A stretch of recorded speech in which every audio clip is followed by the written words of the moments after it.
Well, happy Monday. Welcome to Blue Flame Live, right here in the wonderful city of Pittsburgh, Pennsylvania.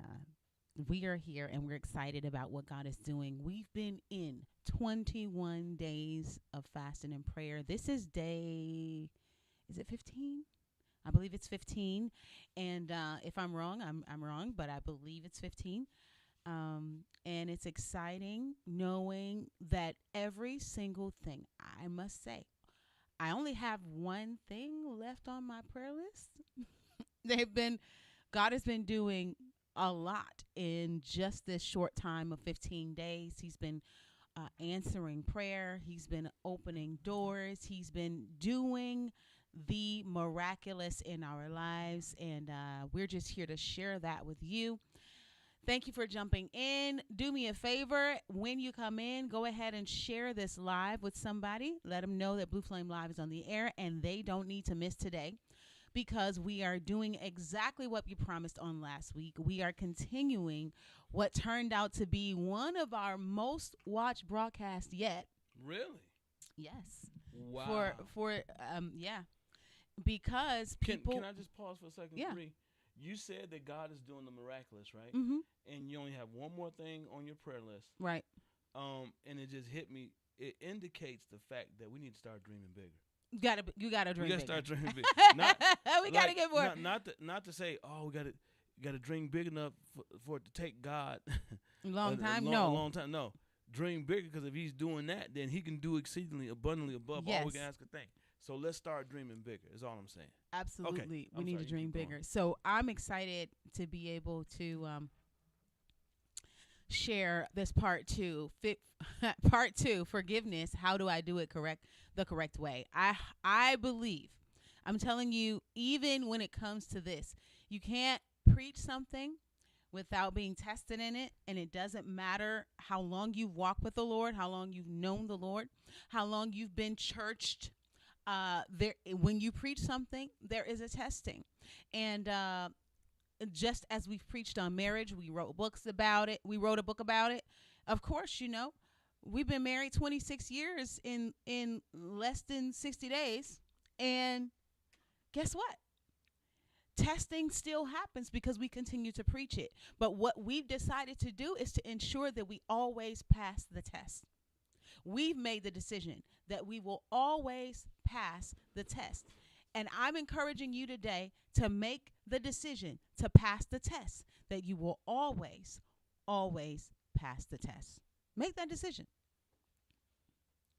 So let's, I know when we started this conversation last week, I started by talking about how while in fasting and prayer, we are at a place where we're giving up some things. We are sacrificing.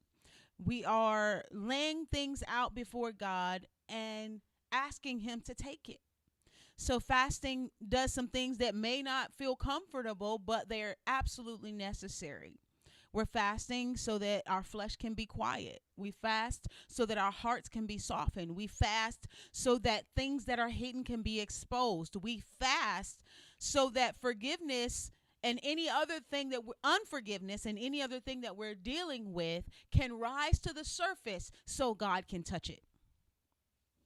And so today I want you to be encouraged that whatever it is you're dealing with, as we're continuing and getting towards the end of this fast of 21 days, that God is going to allow things to surface, and you need to be comfortable with it, that He's going to allow things to surface so that He can deal with it, so that you can be prepared to walk out a year of promise without any hesitation, without any reservation, and without any restrictions due to poor decisions.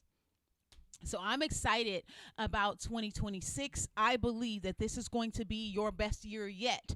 But there are some things that you need to allow during this fast and during this time of consecration to surface. And we're jumping back into it. This is week 2, forgiveness. How do I do it the correct way?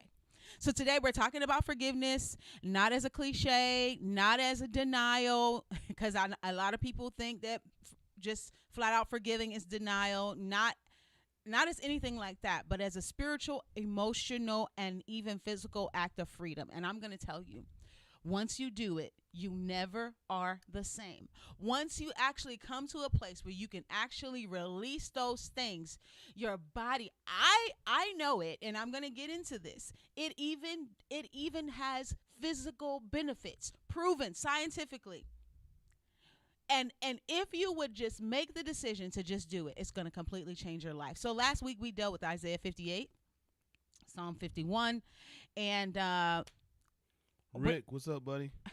Hello, Rick. We dealt with Romans 12 and 19, and so we started dealing with something that is a misconception in Christianity, and it's tough to deal with because a lot of times people don't like to get to what forgiveness really is, because this makes you have to give up the reins.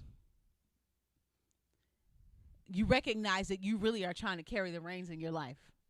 When you really come to the place where you have to forgive those that you really, really thought that you couldn't forgive, you're letting go of the reins of control. Because what it is you want to control the narrative so that you can remain safe in a safe space. I'm not going to allow them. I'm going to create boundaries. But that's not forgiveness. God does not create boundaries when he forgives you. He doesn't say to you, come to me, all you are weary and heavy laden, I will give you boundaries, but I'll still give you rest.